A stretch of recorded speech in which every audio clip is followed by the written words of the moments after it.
El tren se detuvo en una estación olvidada y dejó a 5 niños solos en el andén. Nadie los quiso, nadie los miró. Todos pasaron de largo, hasta que una mujer bajó del último vagón.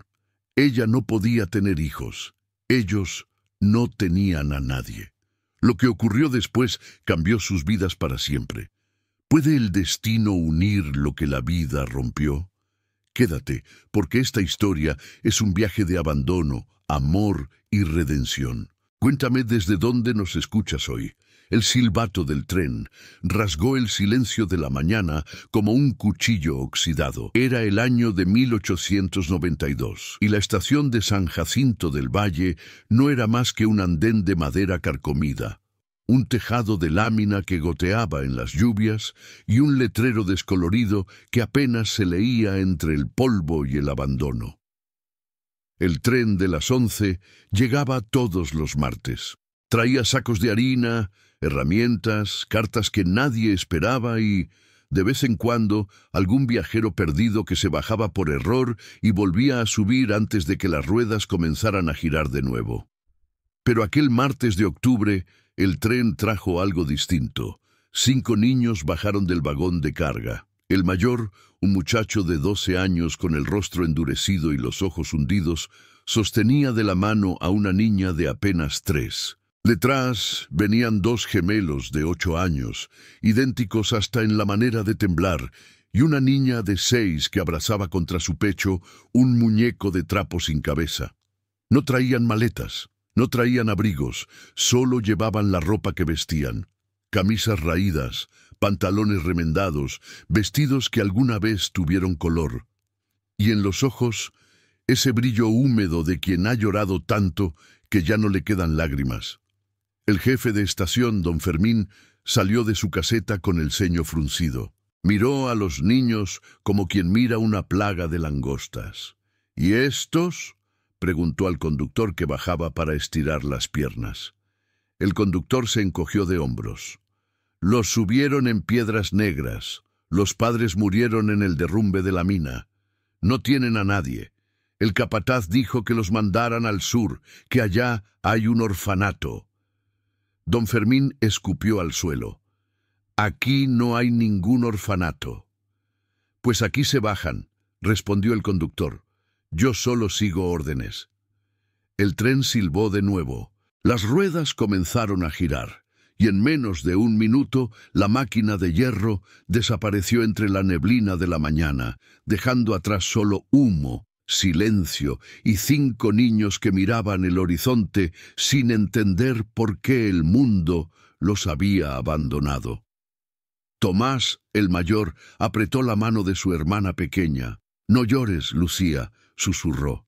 «Yo te cuido».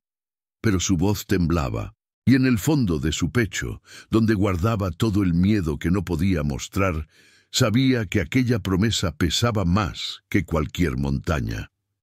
Don Fermín los miró con desprecio. «No pueden quedarse aquí. Esto es una estación, no una casa de caridad».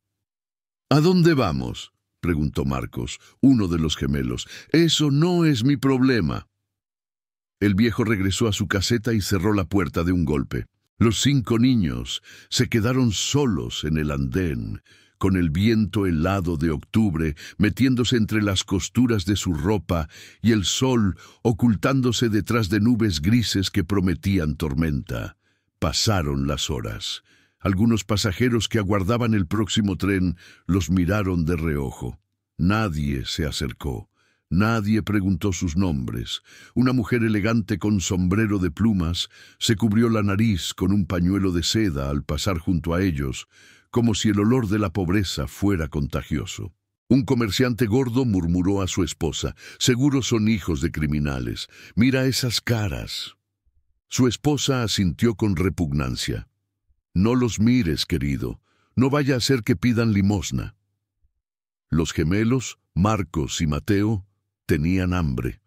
No habían comido desde el día anterior. El estómago les rugía como un animal herido, pero ninguno se atrevió a pedir nada. Habían aprendido que la gente no daba nada sin exigir algo a cambio. Catalina, la niña de 6 años, abrazaba su muñeco sin cabeza con desesperación. Aquel trapo sucio era lo único que le quedaba de su madre. Lo había cosido ella misma, con tela de un vestido viejo, 2 noches antes de que la mina se derrumbara. «Mamá dijo que este muñeco me protegería», susurró Catalina a nadie en particular. Pero no protegió a mamá. Tomás se arrodilló junto a ella. «Mamá está en el cielo, y desde allá nos ve, nos cuida. Entonces, ¿por qué tenemos frío? ¿Por qué tenemos hambre?» Tomás no supo qué responder. A los 12 años ya había aprendido que algunas preguntas no tienen respuesta, que el mundo no es justo, que los niños huérfanos valen menos que el ganado, y que la única manera de sobrevivir era volverse invisible. La tarde cayó sobre San Jacinto del Valle como una losa de piedra.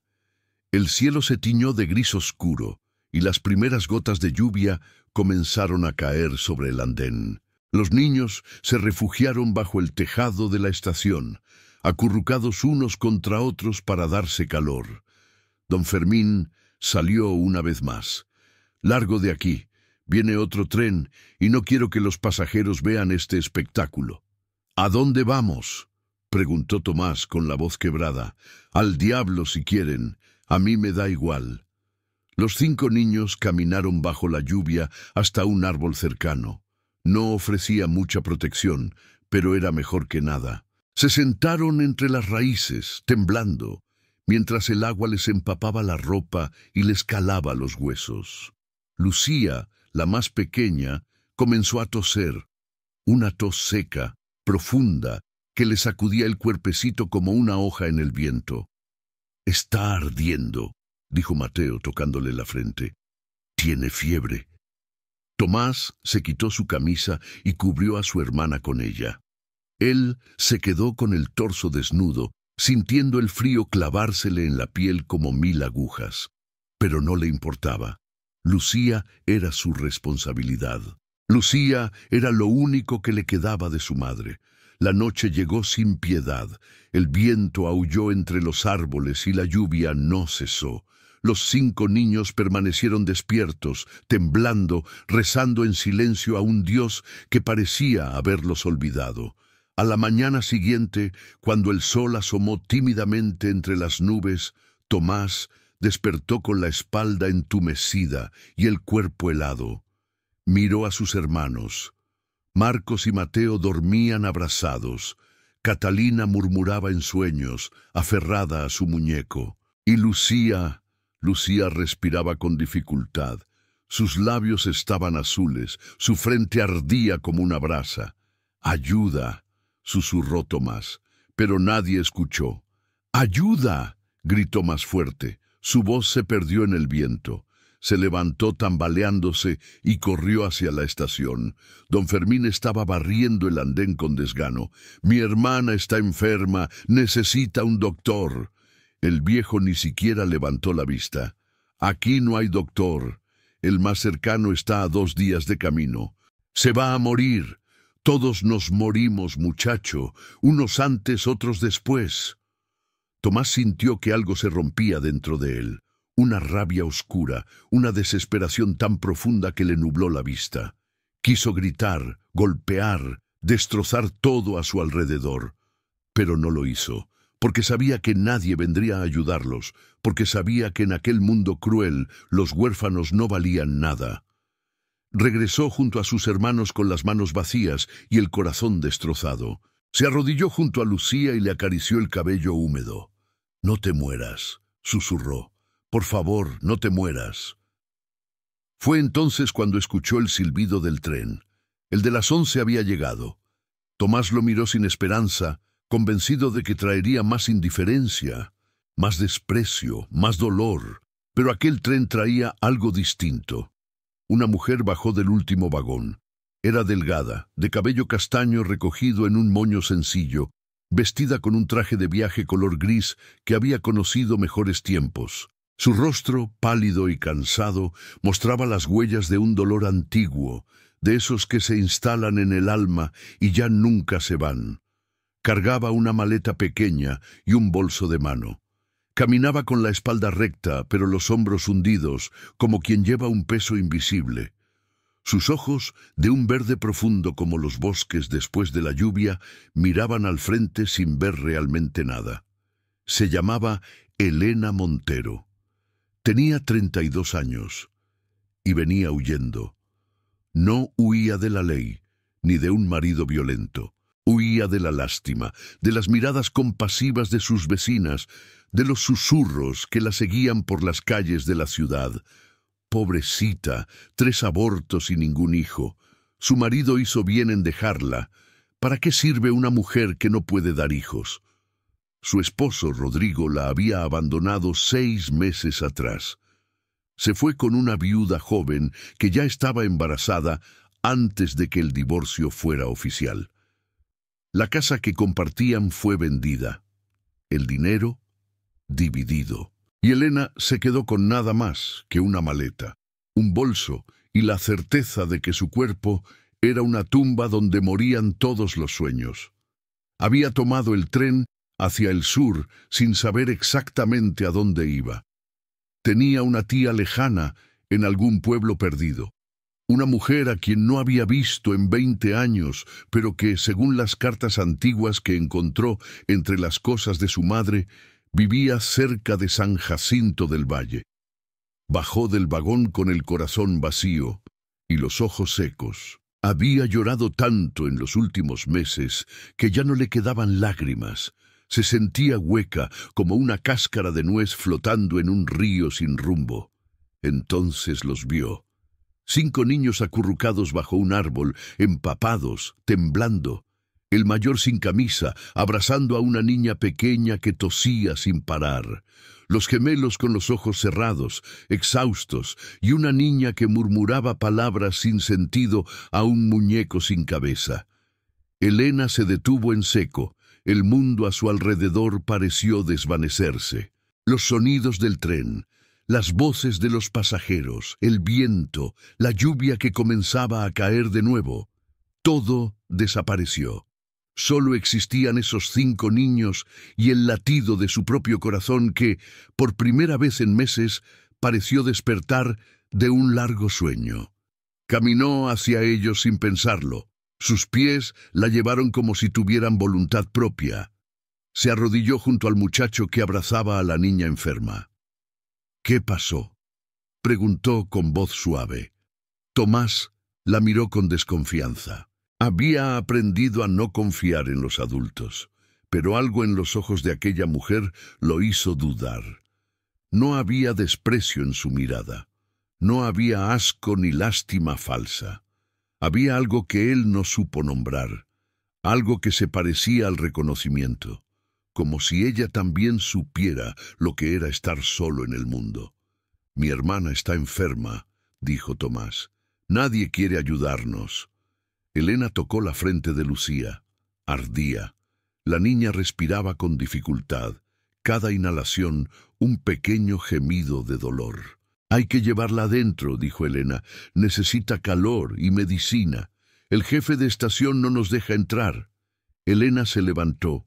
Sus ojos, que un momento antes estaban vacíos, ahora brillaban con una determinación que ella misma no reconocía. Caminó hacia la caseta de don Fermín y golpeó la puerta con fuerza. El viejo abrió con fastidio. «¿Qué quiere?» «Esos niños necesitan refugio. La pequeña está enferma». «No es mi problema». Elena lo miró fijamente. «Lo será cuando esa niña muera en su andén y todo el pueblo sepa que usted no hizo nada para evitarlo».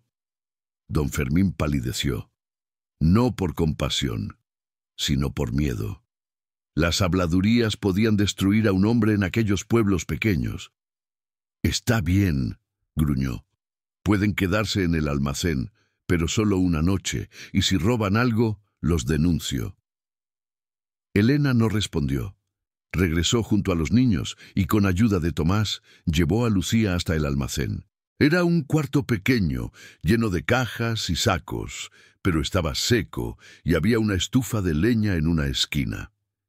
Encendió el fuego con las manos temblorosas. No sabía qué estaba haciendo ni por qué. Solo sabía que no podía alejarse, que aquellos 5 niños, abandonados por el mundo igual que ella, necesitaban algo que el mundo les había negado. Alguien que los viera, alguien que se quedara. Pasó la noche entera cuidando a Lucía. Le bajó la fiebre con paños húmedos. Le dio de beber agua tibia con miel que consiguió de una vendedora del pueblo a cambio de un broche que había sido de su madre. Cantó canciones de cuna que recordaba de su infancia, mientras los otros 4 niños dormían acurrucados en un rincón.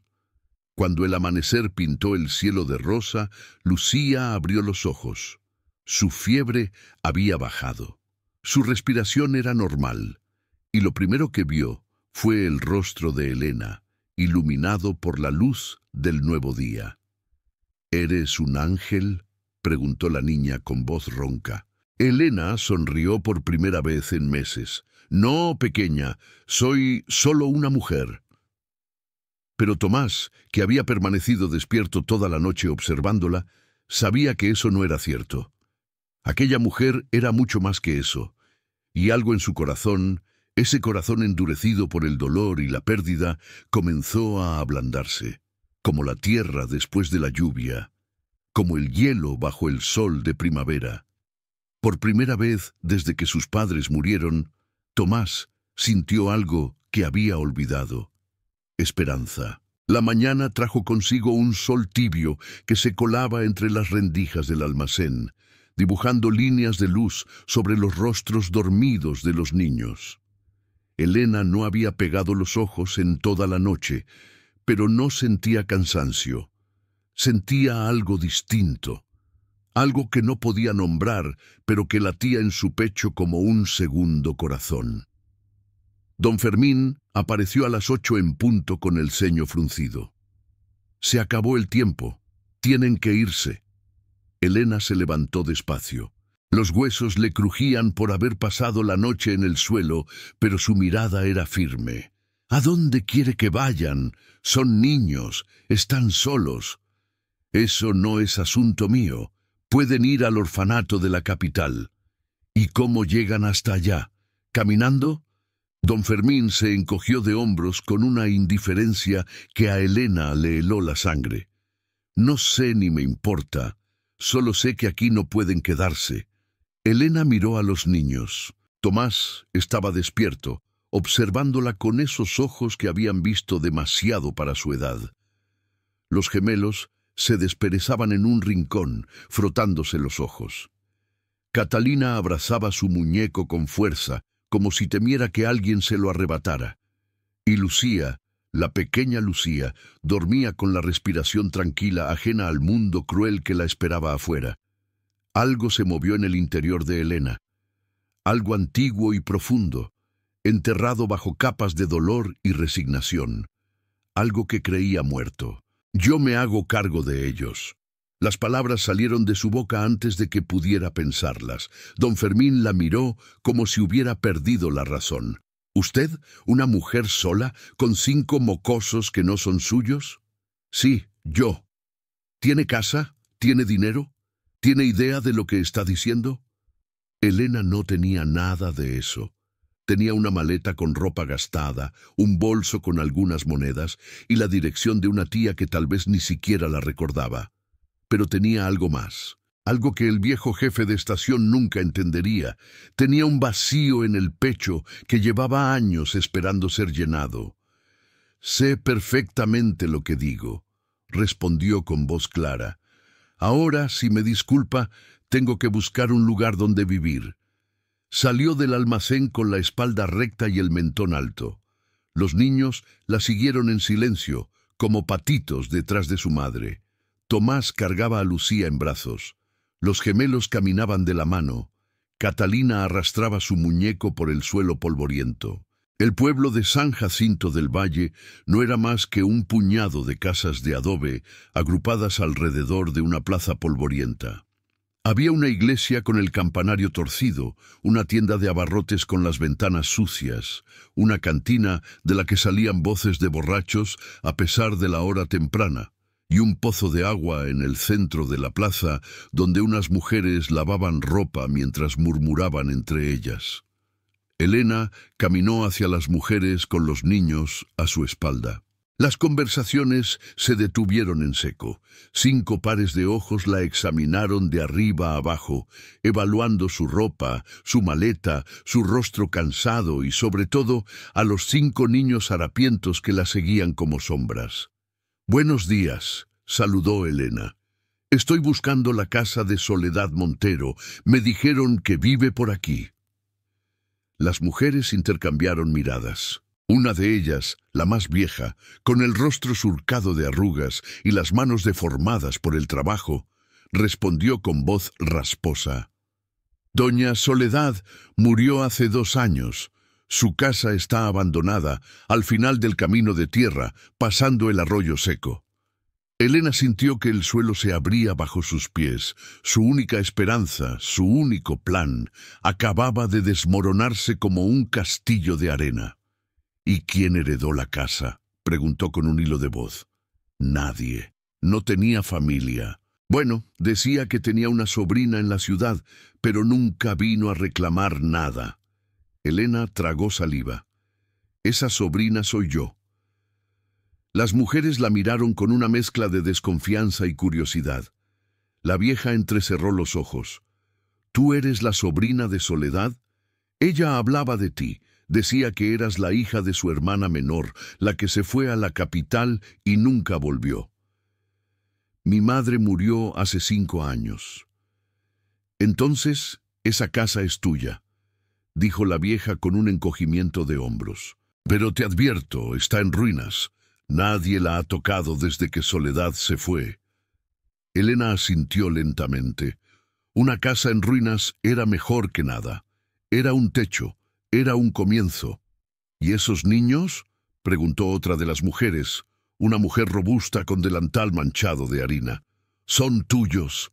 Elena miró a los 5 pequeños que esperaban detrás de ella.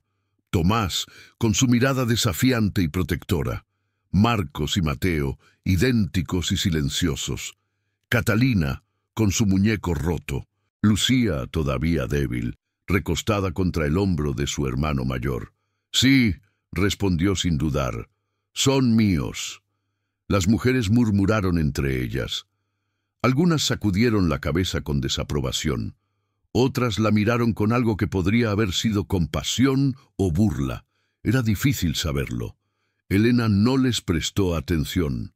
Tomó la mano de Catalina, que era la que estaba más cerca, y comenzó a caminar hacia el camino de tierra que llevaba al arroyo seco. La casa de su tía Soledad estaba exactamente como habían dicho, en ruinas. El techo de tejas tenía varios agujeros por donde se colaba el cielo. Las paredes de adobe estaban agrietadas y cubiertas de musgo. La puerta colgaba de una sola bisagra, chirriando con el viento. El jardín, que alguna vez debió ser hermoso, era ahora un mar de maleza y espinas. Pero Elena no vio las ruinas, vio potencial, vio paredes que podían repararse, un techo que podía arreglarse, un jardín que podía limpiarse. Vio un hogar. «Es horrible», dijo Mateo. «Es perfecta», respondió Elena. Los niños la miraron como si hubiera perdido la razón, pero Tomás, que había aprendido a leer a las personas para sobrevivir, vio algo en los ojos de aquella mujer extraña. Vio determinación, vio fuerza, vio algo que él había perdido la noche que la mina se tragó a sus padres: fe en el futuro. «¿Vamos a vivir aquí?», preguntó Lucía con voz ronca. Elena se arrodilló frente a ella y le apartó un mechón de cabello de la cara. «Sí, pequeña, vamos a vivir aquí, y vamos a convertir esta casa vieja en un hogar». «¿Qué es un hogar?», preguntó Lucía. La pregunta, tan simple y tan devastadora, golpeó a Elena en el pecho como un puño. Una niña de 3 años que no sabía qué era un hogar. Una niña que solo conocía el miedo, el hambre, el abandono. «Un hogar», dijo Elena con la voz temblándole, «es un lugar donde siempre hay alguien esperándote, donde nunca tienes que tener miedo, donde te quieren aunque no seas perfecta». Lucía pareció pensar en esas palabras. Luego sonrió, una sonrisa pequeña pero genuina, la primera que Elena le había visto. «Entonces nunca he tenido un hogar». «Ahora lo tienes», dijo Elena. «Ahora lo tenemos todos». No sabía cómo lo haría. No tenía dinero, no tenía experiencia, no tenía nada más que una casa en ruinas y 5 niños que no eran suyos. Pero en ese momento, arrodillada frente a una niña que había conocido más dolor en 3 años que muchos adultos en toda su vida, Elena hizo una promesa silenciosa. Los protegería, los cuidaría, les daría todo lo que el mundo les había negado, aunque le costara la vida. Las primeras semanas fueron las más difíciles. La casa necesitaba reparaciones urgentes y Elena no tenía dinero para pagarlas. Vendió el único anillo que le quedaba, una alianza de oro que su esposo le había dado el día de su boda y que guardaba más por costumbre que por sentimentalismo. Con ese dinero compró herramientas básicas, clavos, tablas, sacos de cal para tapar las grietas. Trabajaba de sol a sol. Se levantaba antes del amanecer para encender el fuego y preparar el desayuno con lo poco que tenía. Luego pasaba el día reparando el techo, reforzando las paredes, limpiando el jardín de maleza. Por las noches, cuando los niños dormían, cosía ropa vieja para convertirla en sábanas, cortinas, manteles. Sus manos, que antes eran suaves y delicadas, se llenaron de callos y cortaduras. Su espalda dolía constantemente. Perdió peso que no tenía para perder, pero no se quejaba. Cada clavo que hundía en la madera, cada grieta que tapaba, cada espina que arrancaba del jardín, era un paso más hacia algo que había dejado de soñar. Un propósito. Tomás fue el primero en ofrecerse a ayudar. Al principio, Elena se negó. «Eres un niño. Los niños deben jugar, no trabajar». Pero Tomás insistió con esa terquedad silenciosa que lo caracterizaba. «No soy un niño, soy el mayor, y mi padre me enseñó a trabajar la madera antes de morir». Elena lo miró largamente. Vio en sus ojos la necesidad de ser útil, de sentirse valioso, de demostrar que merecía el techo que ella le estaba dando, y entendió que negarle eso sería hacerle más daño que bien. «Está bien», dijo finalmente, «pero trabajamos juntos, y descansas cuando yo te lo diga». Así comenzó una rutina que pronto incluyó a todos. Tomás ayudaba con las reparaciones. Los gemelos, Marcos y Mateo, se encargaban de traer agua del pozo y leña del bosque. Catalina barría y limpiaba lo que podía con sus manos pequeñas. Y Lucía, aunque todavía débil, ayudaba a Elena en la cocina, revolviendo la olla o cortando verduras bajo su supervisión. Trabajaban en silencio la mayor parte del tiempo. No era un silencio incómodo, sino uno de esos silencios que surgen cuando las palabras sobran. El silencio de quienes comparten un mismo esfuerzo, un mismo sueño, aunque ninguno lo dijera en voz alta. El pueblo los observaba con una mezcla de curiosidad y desconfianza. Las mujeres del pozo murmuraban cada vez que Elena pasaba. «¿Quién se cree que es?», decía una. «Llega de la nada con 5 mocosos y pretende instalarse como si fuera dueña del lugar». «Es la sobrina de Soledad», respondía otra. «Tiene derecho a esa casa. Pero esos niños no son suyos. Mira cómo la llaman señora en lugar de mamá. Seguro los robó de algún lado». Las habladurías llegaban a oídos de Elena, pero ella las ignoraba.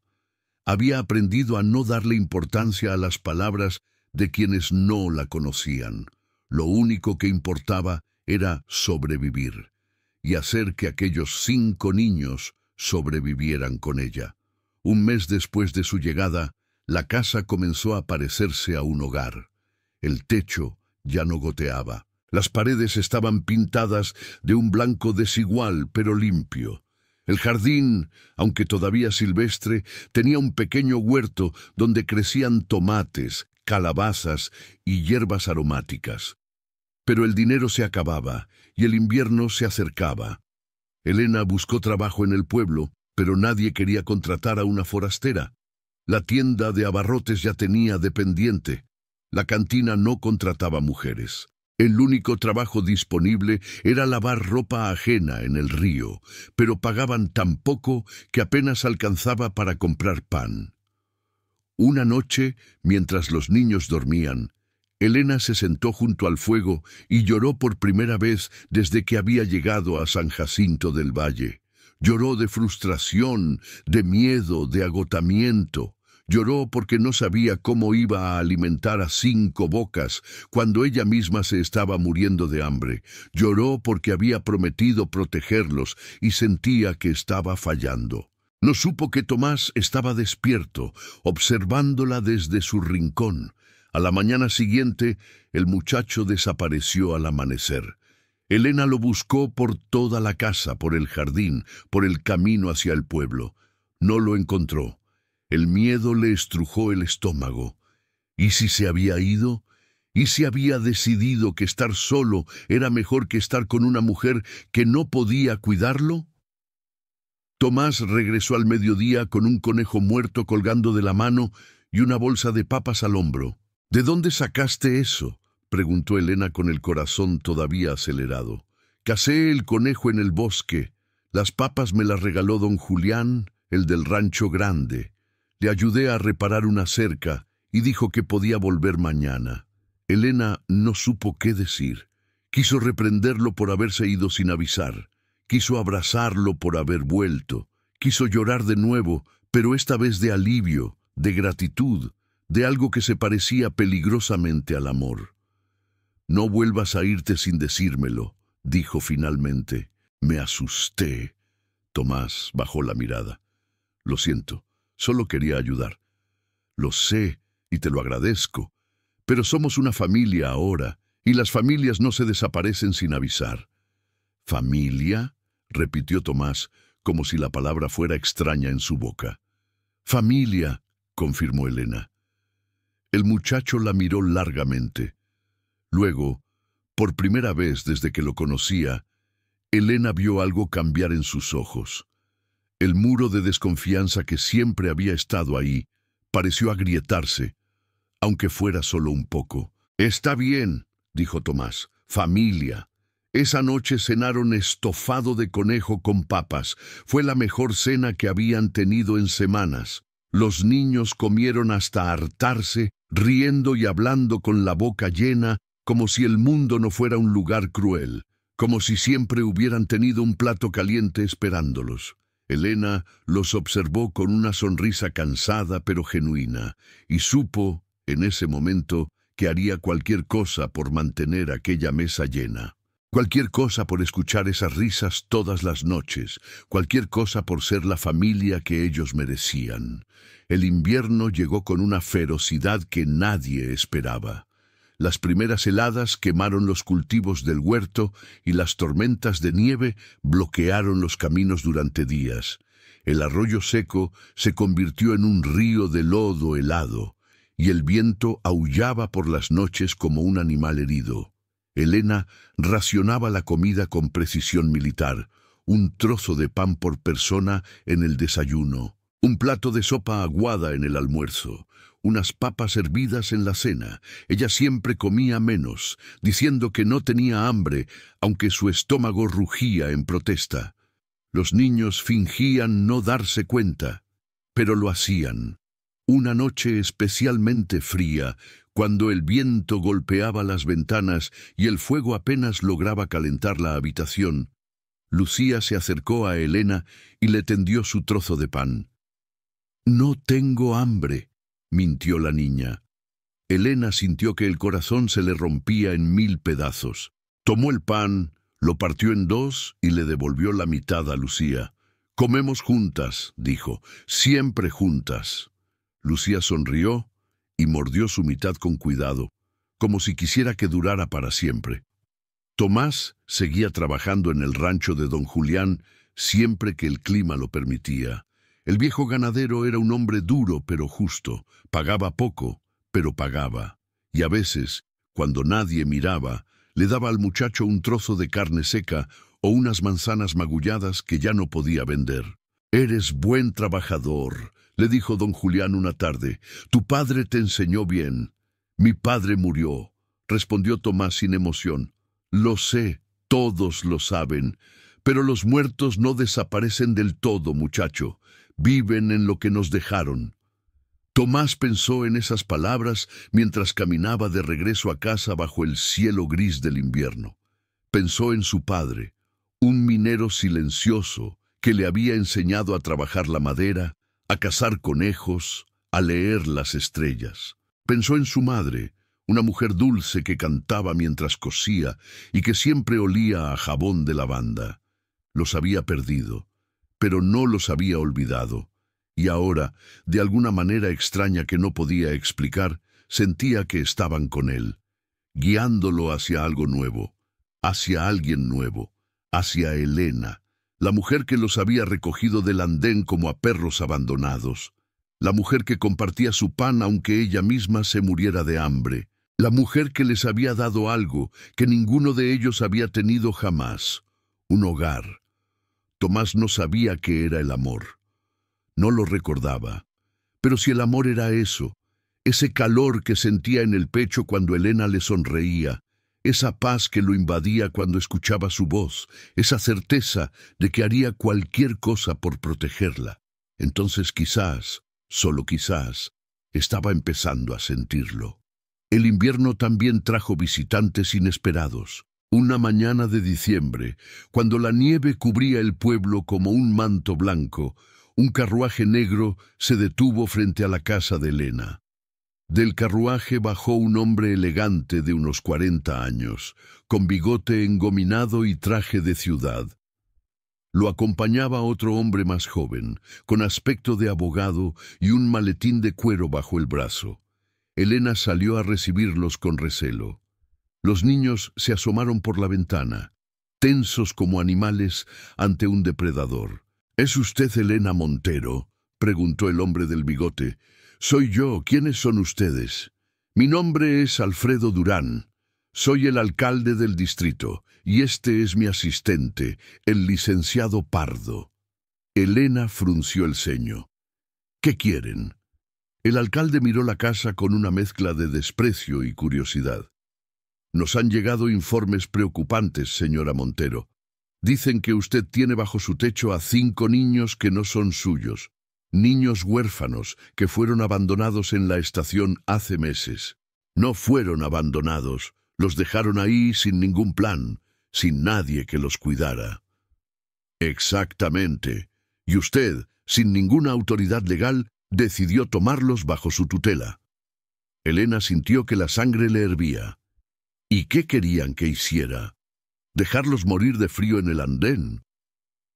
«Lo que quiero decir», continuó el alcalde con voz condescendiente, «es que esos niños deberían estar en un orfanato oficial, bajo supervisión del Estado, no en una casa que se cae a pedazos con una mujer sola que apenas puede alimentarse a sí misma. Están bien aquí, están sanos, están seguros. Eso lo determinaremos nosotros». El licenciado Pardo abrió su maletín y sacó un documento oficial. «Señora Montero, según la ley, los niños sin tutela legal deben ser entregados a las autoridades competentes.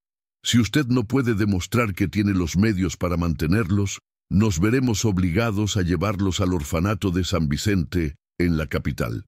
El mundo se tambaleó bajo los pies de Elena. El orfanato de San Vicente. Había escuchado historias sobre ese lugar. Niños que trabajaban desde los 5 años, niños que dormían en catres helados sin mantas, niños que desaparecían y nadie preguntaba qué había sido de ellos. «No», dijo con voz firme, «no se los van a llevar». El alcalde sonrió con una mueca que pretendía ser compasiva, pero que solo transmitía desprecio. «Señora, no tiene opción. La ley es la ley. Entonces, deme tiempo. Deme tiempo para demostrar que puedo mantenerlos». El alcalde pareció considerarlo. Luego miró al licenciado, que asintió casi imperceptiblemente. «Muy bien», dijo finalmente. Tiene 3 meses. Si para entonces no puede demostrar que tiene un sustento estable, un hogar adecuado y los medios para educarlos, nos llevaremos a los niños. Se subieron al carruaje y desaparecieron por el camino nevado, dejando atrás solo las huellas de las ruedas y un silencio helado. Elena se quedó de pie en la entrada de la casa temblando, no de frío, sino de rabia, de miedo, de desesperación. 3 meses. Tenía 3 meses para salvar a sus hijos, porque eso eran ya suyos. Aunque no los hubiera parido, aunque no compartieran su sangre, eran suyos. Y nadie, ni el alcalde, ni la ley, ni el mundo entero, iba a arrebatárselos. Esa noche reunió a los niños alrededor del fuego. Les contó la verdad sin adornos ni mentiras. Les dijo que había gente que quería separarlos, que ella haría todo lo posible para evitarlo, pero que necesitaba su ayuda. Los niños escucharon en silencio. Cuando Elena terminó de hablar, Tomás se levantó. «Nadie nos va a separar», dijo con una voz más adulta de lo que debería ser. «Antes muertos». «No digas eso», lo reprendió Elena. «Es la verdad. Prefiero morirme antes que volver a estar solo». Marcos y Mateo asintieron con la cabeza. Catalina abrazó su muñeco con fuerza. Y Lucía, la pequeña Lucía, se acercó a Elena y le tomó la mano. «Tú eres nuestra mamá», dijo con esa claridad que solo tienen los niños. «Nadie puede cambiar eso».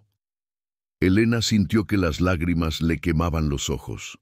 Abrazó a la niña con fuerza, luego a los demás. 5 cuerpos pequeños apretados contra el suyo. 5 corazones latiendo al unísono. «Vamos a luchar», dijo Elena. «Vamos a luchar juntos y vamos a ganar». No sabía cómo. No tenía un plan. Solo tenía la certeza de que daría hasta su último aliento por proteger a aquellos 5 niños que el destino había puesto en su camino. Y eso, a veces, era suficiente. La noticia de la visita del alcalde corrió por el pueblo como la pólvora. Para el anochecer, todos sabían que la forastera estaba en problemas, que le iban a quitar a los niños, que pronto la casa de Soledad volvería a estar vacía. Las mujeres del pozo murmuraban con una mezcla de curiosidad y satisfacción mal disimulada. «Se lo advertí», decía una mujer sola con 5 niños que no son suyos. ¿Qué esperaba? Pero no todas pensaban igual. Doña Remedios, la vieja que había hablado con Elena el primer día, escuchó los comentarios en silencio. Luego se levantó del pozo y caminó hacia la casa de la forastera sin decir una palabra. Llegó al anochecer, cuando el humo salía de la chimenea y las ventanas brillaban con la luz tenue de una vela. Golpeó la puerta con sus nudillos artríticos y esperó. Elena abrió con expresión cautelosa. Al ver a la anciana, relajó un poco los hombros. «Doña Remedios, ¿qué se le ofrece?» «Vengo a ayudar», dijo la vieja sin rodeos. «Me enteré de lo del alcalde, y no voy a quedarme de brazos cruzados mientras ese cerdo se lleva a esos niños». Elena parpadeó sorprendida. «¿Por qué quiere ayudarnos? Apenas me conoce». Doña Remedios entró en la casa sin esperar invitación. Miró a su alrededor, evaluando las paredes recién pintadas, los muebles remendados, el fuego crepitando en la chimenea. Luego miró a los niños, que la observaban desde un rincón con ojos grandes y asustados. «Conocía Soledad desde que era niña», dijo la anciana. «Era terca como una mula y dulce como la miel. Igual que tú, por lo que veo. Y esos niños, he visto cómo los miras, cómo te miran ellos. He visto muchas cosas en mis 70 años, niña, y sé reconocer el amor cuando lo veo». Se sentó en una silla de madera que crujió bajo su peso. «El alcalde Durán es un hombre codicioso. Le importa un comino el bienestar de los niños. Solo quiere esta casa». «¿Esta casa? Pero está en ruinas». «Las ruinas no, tonta. El terreno. Este terreno colinda con los campos de don Julián, y desde hace años Durán ha querido comprarlos para construir una nueva estación de ferrocarril. Pero don Julián siempre se negó a vender. Y ahora que tú estás aquí, ocupando el único terreno que le faltaba para cerrar el trato...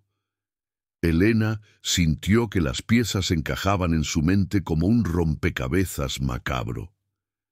Quiere quitarme a los niños para quedarse con la casa. Exactamente. Si demuestras que no eres apta para cuidarlos, te los quita. Si te los quita, no tienes razón para quedarte. Y si te vas, la casa queda abandonada de nuevo, y él puede tomarla. Doña Remedios asintió con expresión grave. Pero hay una manera de evitarlo. ¿Cuál? La ley dice que los huérfanos pueden quedarse con un tutor legal si éste demuestra tener medios para mantenerlos. Pero hay otra opción. Si alguien los adopta formalmente, si se convierte en su padre o madre ante la ley, nadie puede quitárselos. Elena frunció el ceño. Yo no puedo adoptarlos. Soy mujer soltera. La ley no me lo permite. No, pero una mujer casada sí puede. El silencio que siguió fue denso como la niebla del amanecer. Elena entendió lo que la anciana estaba sugiriendo antes de que terminara de decirlo. ¿Quiere que me case? ¿Con quién? No conozco a nadie en este pueblo. Doña Remedios sonrió con esa sonrisa de quien guarda secretos desde hace décadas. Hay un hombre, un viudo. Vive en las afueras del pueblo, en un rancho pequeño junto al río. Su nombre es Martín Aguilar.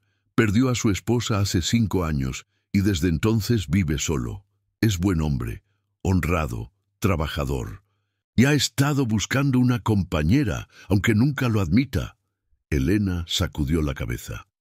No puedo casarme con un desconocido solo para conservar a los niños. ¿Por qué no? ¿Acaso tienes algo mejor esperándote? La pregunta, tan directa y tan cruel, golpeó a Elena como una bofetada. No, no tenía nada mejor, no tenía nada en absoluto, solo una casa en ruinas, 5 niños que dependían de ella y 3 meses para demostrar lo imposible. Lo pensaré, dijo finalmente. Doña Remedios se levantó con dificultad. No pienses demasiado, el tiempo corre, y el alcalde no es de los que esperan. Se fue tan silenciosamente como había llegado, dejando atrás solo el eco de sus palabras y una semilla de esperanza que Elena no sabía si regar o arrancar de raíz. Esa noche no pudo dormir. Dio vueltas en su cama de paja, pensando en todo lo que había escuchado.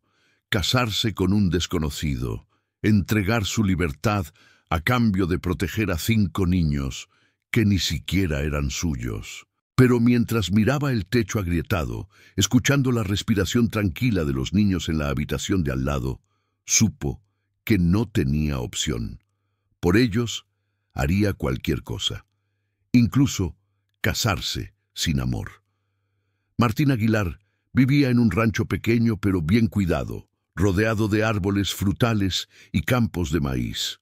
Cuando Elena llegó a su puerta, acompañada por doña Remedios, lo encontró partiendo leña en el patio con golpes precisos y rítmicos. Era un hombre alto, de hombros anchos y manos callosas. Su rostro, curtido por el sol y el trabajo, mostraba las líneas de un dolor antiguo, como grietas en la tierra seca.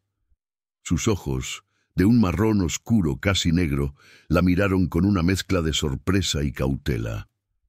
«Martín», saludó doña Remedios, «esta es Elena Montero, la sobrina de Soledad». Martín dejó el hacha clavada en el tronco y se limpió las manos en el pantalón. «He oído hablar de usted, la mujer que recogió a los huérfanos del tren». «Los mismos», respondió Elena intentando mantener la voz firme, «y vengo a pedirle algo». Martín enarcó una ceja. «¿Qué puede querer de mí una mujer que apenas me conoce?» Elena respiró hondo. Había ensayado las palabras durante todo el camino, pero ahora, frente a ese hombre silencioso y desconfiado, se le olvidaron todas. «Necesito casarme». dijo sin rodeos. Y usted es el único hombre disponible en este pueblo que no me da asco. Doña Remedios soltó una carcajada ronca. Martín, en cambio, no cambió de expresión. ¿Por qué?, preguntó simplemente. Elena le contó todo: el alcalde, la amenaza, los 3 meses de plazo, la ley que no permitía que una mujer soltera adoptara niños. Le habló de los 5 huérfanos que dormían en su casa, de cómo los había encontrado empapados y hambrientos en el andén, de cómo se habían convertido en su razón de vivir. Martín escuchó en silencio, sin interrumpir. Cuando Elena terminó, él permaneció callado durante un largo momento, mirando el horizonte como si buscara respuestas en las nubes. ¿Y qué gano yo?, preguntó finalmente. Elena no esperaba esa pregunta, pero debería haberla anticipado. Nadie hacía nada gratis en aquel mundo. Una esposa, respondió. Alguien que cuide su casa, cocine su comida, lave su ropa y compañía, si es eso lo que busca. ¿Amor? No puedo prometer lo que no tengo. Martín la miró fijamente. Sus ojos parecían buscar algo en los de ella, algo que ni él mismo sabía definir. Mi esposa murió hace 5 años, dijo con voz grave. La amaba más que a mi propia vida. Cuando se fue, pensé que nunca volvería a sentir nada por nadie. Elena bajó la mirada. Lo entiendo. Yo también perdí algo. Perdí la capacidad de dar vida. 3 veces intenté ser madre, y 3 veces mi cuerpo me traicionó. Mi esposo me dejó porque era inútil. Eso me dijo. Inútil. El silencio entre ellos se espesó como la miel. 2 personas rotas, 2 vidas marcadas por la pérdida, 2 corazones que habían olvidado cómo latir. Esos niños, dijo Martín después de un rato. ¿Los quiere? Más que a mi propia vida. ¿Haría cualquier cosa por ellos? Cualquier cosa. Martín asintió lentamente. Luego, para sorpresa de todos, incluida la de él mismo, extendió la mano.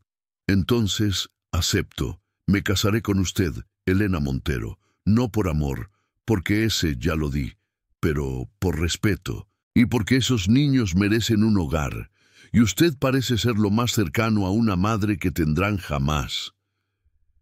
Elena le estrechó la mano. Su piel era áspera, cálida, firme, la mano de un hombre que sabía trabajar, que sabía luchar, que sabía perder y seguir adelante. Gracias, dijo con la voz quebrada. No me agradezca todavía. El matrimonio es difícil, incluso cuando hay amor. Sin él será un infierno. Prefiero el infierno con usted que el cielo sin mis hijos. Martín sonrió por primera vez. Una sonrisa pequeña, casi imperceptible pero genuina. Entonces vamos a casarnos, señora Montero, y que Dios nos ayude a los 2. La boda se celebró una semana después, en la pequeña iglesia de San Jacinto del Valle. No hubo flores, ni música, ni invitados elegantes. Solo el padre Lorenzo, doña Remedios como testigo, y los 5 niños sentados en el primer banco, mirando con ojos grandes, mientras Elena y Martín intercambiaban votos que no prometían amor, sino lealtad. Cuando el padre dijo, los declaro marido y mujer, Lucía aplaudió con entusiasmo infantil. Los gemelos se miraron confundidos. Catalina abrazó su muñeco con fuerza, y Tomás observó a Martín con una mezcla de recelo y esperanza, como un perro callejero que no sabe si la mano que se acerca viene a acariciarlo o a golpearlo. Después de la ceremonia, todos caminaron juntos hacia el rancho de Martín, que ahora sería su hogar. La casa de Elena era demasiado pequeña para 7 personas, y el rancho ofrecía más espacio, más tierra, más posibilidades. Pero la transición no fue fácil.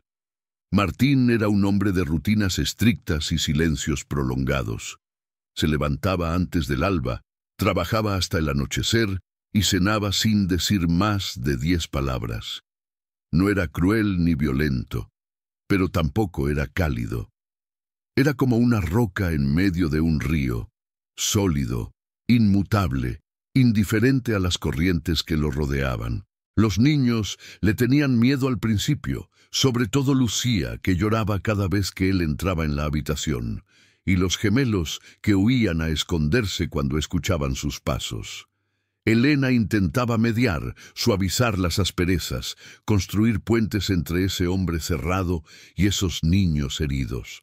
Pero era difícil, muy difícil. Una noche, después de una cena especialmente silenciosa, Tomás se acercó a Elena mientras ella lavaba los platos. «¿Por qué te casaste con él?», preguntó en voz baja. «Ya sabes por qué, para que no nos separen. Pero no lo amas. El amor no siempre viene primero, Tomás. A veces llega después, o no llega nunca.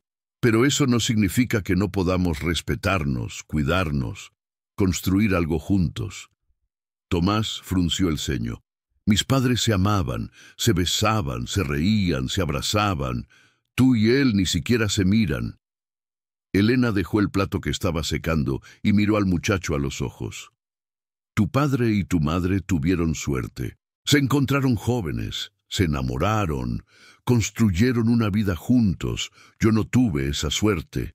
Pero eso no significa que mi vida no valga la pena, y no significa que lo que estamos construyendo aquí no sea valioso».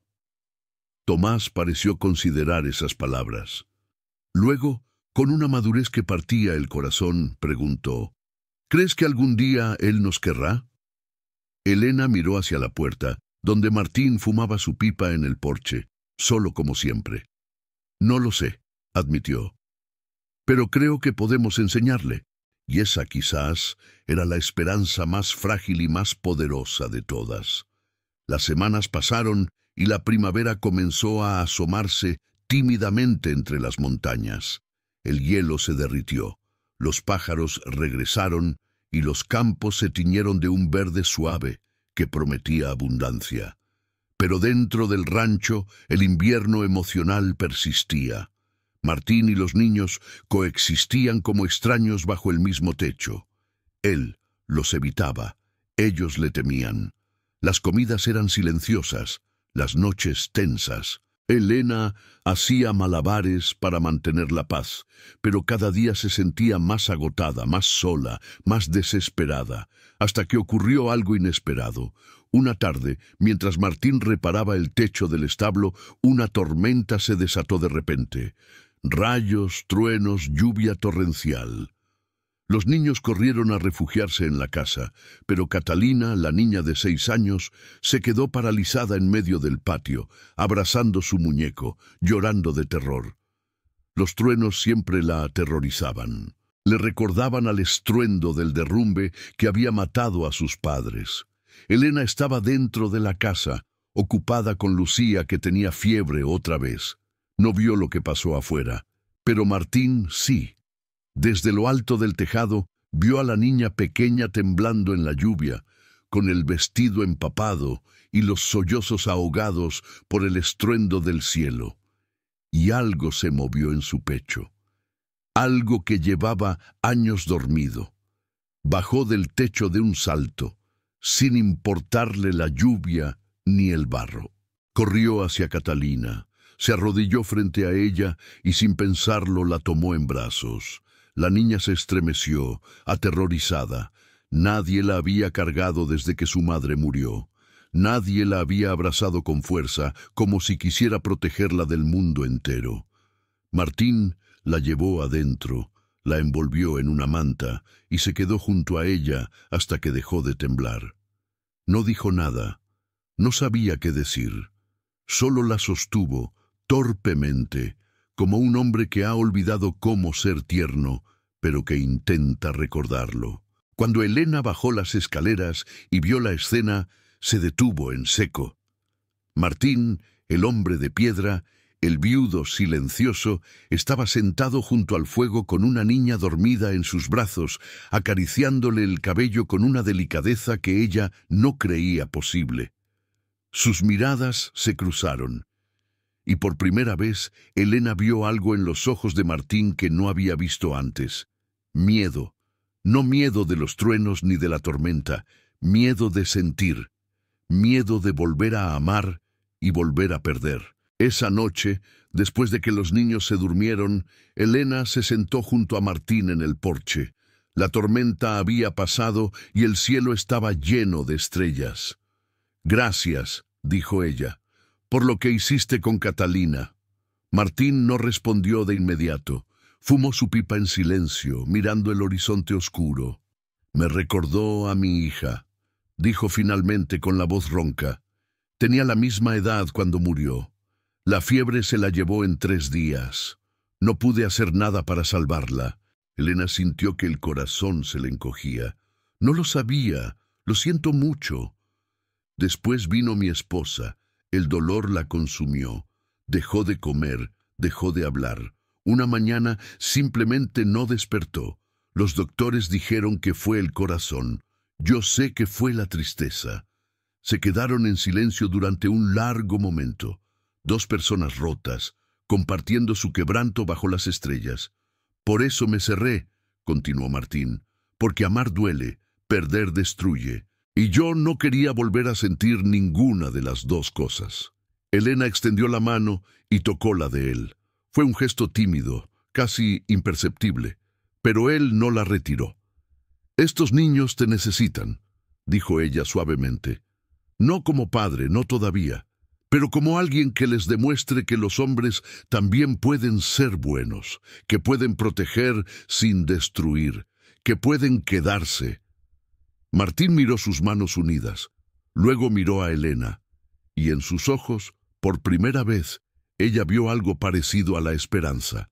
«No sé si puedo ser lo que necesitan», admitió. «Nadie sabe. Yo no sabía si podía ser madre. Todavía no lo sé, pero lo intento. Cada día lo intento, y eso es lo único que podemos hacer». Martín asintió lentamente. Luego, con una torpeza que lo hacía casi tierno, apretó la mano de Elena. «Entonces, lo intentaré», dijo.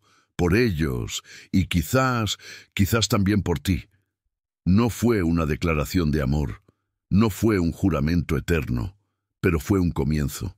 Y a veces, los comienzos son todo lo que necesitamos. Los días se convirtieron en semanas, las semanas en meses. El plazo del alcalde se acercaba y Elena vivía con el corazón en un puño, esperando el momento en que Durán apareciera para llevarse a sus hijos. Pero el momento no llegaba, y mientras tanto, algo milagroso estaba ocurriendo en el rancho.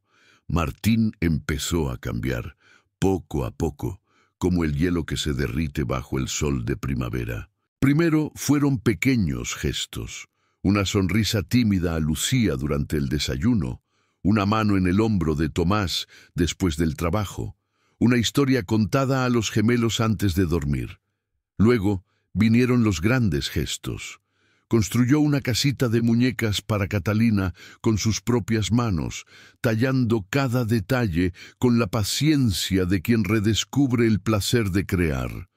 Enseñó a Tomás a montar a caballo, pasando horas en el campo, hasta que el muchacho cabalgaba con la confianza de un jinete veterano.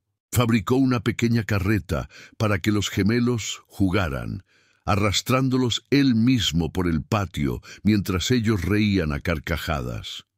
Los niños, que al principio le temían, comenzaron a buscarlo, a esperarlo cuando regresaba del campo, a pedirle que los llevara a pasear, a llamarlo primero tímidamente y luego con naturalidad creciente Don Martín, y después solo Martín, y finalmente, en un susurro que ninguno de los dos admitía escuchar, papá. Fue Lucía la primera en decirlo en voz alta. Una noche, cuando Martín la arropaba después de un cuento, la niña le rodeó el cuello con sus bracitos y susurró: «Buenas noches, papá». Martín se quedó inmóvil. Sintió que algo se rompía dentro de él, pero no era dolor. Era algo diferente, algo que llevaba años sin sentir, algo que se parecía peligrosamente a la felicidad.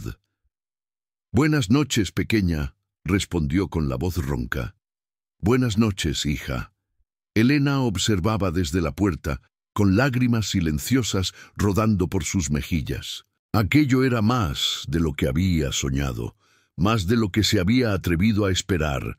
El día del plazo llegó sin fanfarria. El alcalde Durán apareció en el rancho con su asistente, el licenciado Pardo, y una expresión de satisfacción prematura en el rostro. «Señora Montero», saludó con falsa cortesía, o debería decir «señora Aguilar». «Me enteré de su matrimonio. Muy conveniente». Elena lo recibió en el porche con la espalda recta y la mirada firme. Martín estaba a su lado, con los brazos cruzados y expresión pétrea. «¿Qué quiere, alcalde?» «Vengo a inspeccionar las condiciones en las que viven los niños y a verificar que usted tiene los medios para mantenerlos, como acordamos». Durante las siguientes 2 horas, Durán recorrió el rancho con ojo crítico, buscando cualquier falla, cualquier excusa para declarar el hogar inadecuado. Pero no encontró nada. Las habitaciones estaban limpias, los niños sanos, la despensa llena, los campos bien cultivados. Los niños se comportaron con una madurez que sorprendió incluso a Elena. Tomás respondió a las preguntas del licenciado con seguridad y respeto. Los gemelos mostraron sus tareas escolares, escritas con letra prolija en cuadernos que Elena les había conseguido. Catalina ofreció al alcalde una flor del jardín que ella misma había plantado, y Lucía, la pequeña Lucía, cantó una canción que Martín le había enseñado, con una voz clara y dulce que hizo sonreír hasta al severo licenciado Pardo. Cuando la inspección terminó, Durán apretó la mandíbula con frustración apenas disimulada. «Todo parece estar en orden», admitió a regañadientes, «pero esto no ha terminado. Seguiré vigilando. Un solo error, un solo problema y me llevaré a esos niños». «No habrá errores», respondió Elena. «Estos niños tienen un hogar, una familia y 2 padres que los aman. Eso es más de lo que muchos niños tienen en su precioso orfanato». Durán la miró con odio apenas contenido. Luego se dio la vuelta y subió a su carruaje sin despedirse. Cuando el carruaje desapareció por el camino, Elena sintió que las piernas le temblaban. Se apoyó en Martín, que la sostuvo con firmeza. «Lo logramos», susurró ella. «Lo lograste tú», respondió él. «Yo solo vine a ayudar». Pero Elena sabía que eso no era cierto. Lo habían logrado juntos, todos, como familia. Esa noche celebraron con una cena especial. Martín sacrificó un pollo del corral. Elena preparó un pastel de manzana con las frutas del huerto y los niños decoraron la mesa con flores silvestres que habían recogido durante el día. Comieron, rieron, contaron historias. Por primera vez, desde que Elena había llegado a San Jacinto del Valle, la casa se llenó de una alegría genuina, sin sombras de miedo ni incertidumbre. Cuando los niños se fueron a dormir, Elena y Martín se quedaron solos junto al fuego. El silencio entre ellos ya no era incómodo. Era un silencio de complicidad, de entendimiento, de algo que ninguno de los dos se atrevía a nombrar. «Elena», dijo Martín de pronto, rompiendo el silencio. «¿Sí? Cuando nos casamos, dijiste que no podías prometerme amor porque no lo tenías». Elena sintió que el corazón se le aceleraba. «Lo recuerdo». «¿Todavía piensas lo mismo?» Ella lo miró. Miró sus ojos oscuros, su rostro curtido, sus manos callosas que habían aprendido a acariciar con ternura. Miró al hombre que había entrado en su vida como un extraño y se había convertido en su compañero, su aliado, su roca. «No», admitió en voz baja. «Ya no pienso lo mismo». Martín extendió la mano y le acarició la mejilla. Fue un gesto torpe, inseguro, como el de alguien que está reaprendiendo un idioma olvidado. «Yo tampoco», dijo. «No sé si esto es amor, no sé si alguna vez volveré a sentir lo que sentí por mi primera esposa, pero sé que cuando te veo, algo dentro de mí se calma, sé que cuando no estás, te extraño, y sé que haría cualquier cosa por protegerte, a ti y a esos 5 niños que ya son tan míos como tuyos». Elena sintió que las lágrimas le nublaban la vista, pero no eran lágrimas de tristeza, eran lágrimas de algo que había olvidado cómo se sentía: felicidad, plenitud, pertenencia. «Entonces construyamos sobre eso», dijo con la voz temblorosa. «No importa cómo lo llamemos, construyamos sobre lo que tenemos». Martín asintió, y luego, por primera vez desde que se conocieron, la besó. No fue un beso apasionado ni arrebatador, fue un beso suave, tímido, lleno de promesas no dichas y de heridas que empezaban a sanar. Fue el beso de 2 personas rotas que habían encontrado en el otro la pieza que les faltaba. Los años pasaron como las estaciones, lentos y rápidos a la vez, llenos de pequeños momentos que se convertían en recuerdos eternos. Tomás creció hasta convertirse en un hombre fuerte y responsable, trabajando junto a Martín en el rancho y soñando con estudiar para ser maestro. Los gemelos, Marcos y Mateo, desarrollaron personalidades distintas. Uno se inclinó por la herrería, el otro por la carpintería, pero ambos compartían el mismo corazón generoso. Catalina floreció en una joven artista que pintaba cuadros del paisaje y cosía vestidos hermosos para las mujeres del pueblo. Y Lucía, la pequeña Lucía, que una vez estuvo al borde de la muerte, se convirtió en la cantante más dulce de San Jacinto del Valle, llenando la iglesia con su voz cada domingo. Elena y Martín envejecieron juntos, como 2 árboles que han crecido lado a lado hasta entrelazar sus raíces. El amor que había empezado como un acuerdo práctico se transformó en algo más profundo, más sólido, más verdadero que cualquier romance de cuento. No era un amor de grandes gestos ni de palabras floridas. Era el amor de las manos que se buscan bajo la mesa, de las miradas que dicen todo sin decir nada, de los silencios compartidos que valen más que 1000 conversaciones. El alcalde Durán murió de un infarto años después, amargado y solo, olvidado por todos. La estación de ferrocarril que había soñado construir nunca se materializó, y la casa de soledad que Elena había heredado y restaurado se convirtió en una escuela para niños del pueblo, fundada por Tomás cuando cumplió su sueño de ser maestro. Una tarde de otoño, cuando las hojas caían doradas sobre el rancho y el sol teñía el cielo de naranja, Elena se sentó en el porche con Martín, como lo hacían cada día desde hacía décadas. Los niños, ya adultos, habían venido a visitarlos con sus propias familias. El patio estaba lleno de risas de nietos, de conversaciones animadas, de vida. Lucía se acercó a ellos con un bebé en brazos, su primer hijo, un niño de ojos grandes y sonrisa fácil. «Mamá, papá», dijo, «quiero que conozcan a su nieto. Se llama Martín, como tú, papá, y su segundo nombre es Elena». Elena sintió que el corazón se le desbordaba. Tomó al bebé en brazos, mirando ese rostro diminuto que era mezcla de todos ellos, de todas las generaciones, de todo el amor que habían construido. «Bienvenido a la familia», susurró. «Bienvenido a este hogar que empezó con 5 niños abandonados y una mujer que no podía tener hijos». Martín le pasó el brazo por los hombros y la atrajo hacia sí. «Y que terminó con esto», dijo, señalando el patio lleno de risas, de vida, de amor, «con una familia más grande de lo que jamás soñamos». Elena apoyó la cabeza en su hombro, sintiendo la paz que solo dan los años vividos con plenitud. «¿Te arrepientes?», preguntó, como había preguntado cientos de veces a lo largo de los años, «de haberte casado conmigo, de haber aceptado a estos niños». Martín la miró con esos ojos que ya conocían cada rincón de su alma.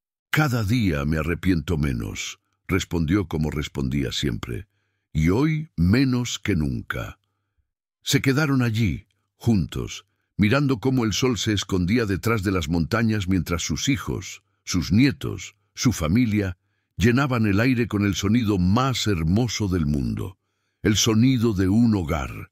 El tren que una vez dejó a 5 huérfanos en una estación olvidada había cambiado el destino de todos ellos. No porque el destino fuera amable, sino porque una mujer tuvo el coraje de bajarse del último vagón. Una mujer que no podía tener hijos y que terminó siendo madre de 5. Una mujer que creía que su cuerpo era una tumba y que descubrió que podía ser un jardín. Una mujer que buscaba un lugar donde desaparecer y que encontró un lugar donde florecer, porque a veces los milagros no vienen del cielo, vienen de las decisiones que tomamos cuando todo parece perdido, vienen del amor que damos cuando creemos que no nos queda nada, vienen de quedarse cuando todos los demás se van. Y esa, quizás, es la lección más importante de todas. Que no importa cuán roto estés, siempre hay alguien esperando que te quedes.